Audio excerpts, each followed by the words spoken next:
Usted habla mucho del PRI, pero ¿qué nos dice del TRI? ¿Buena o mala banda? Tengo todo un vídeo dedicado al TRI de Lora. Búscalo. En resumen, Tri Sol Si No Hay Madre era una buena banda.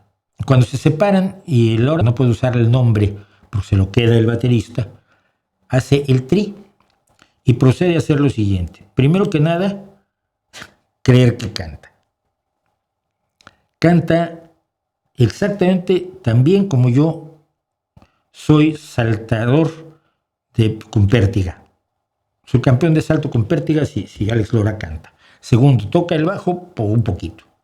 Yo toco el bajo igual que él. Tun, tun, tun, tun. Tónica, tónica. Dominante, dominante y chao. 3.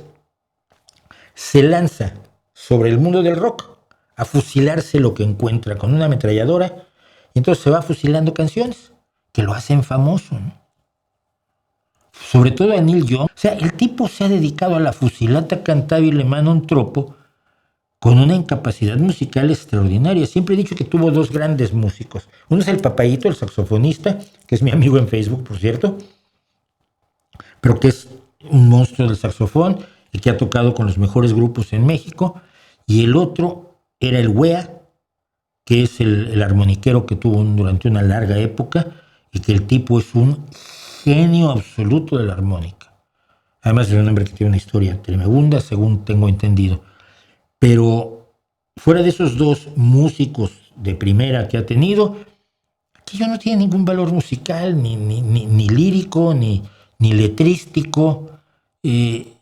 Su máximo logro es gritar, ¿quién es su madre tal cosa? Y entonces la gente le aplaude un montón porque están más o menos a su nivel. Pero yo creo que no tiene, o sea, francamente, como parte del rock mexicano, es, digamos, la parte triste de la historia del rock. Pero hablo mucho más del tema, con nombres de a quién le fusiló qué, en el vídeo que hice sobre el TRI de Lora.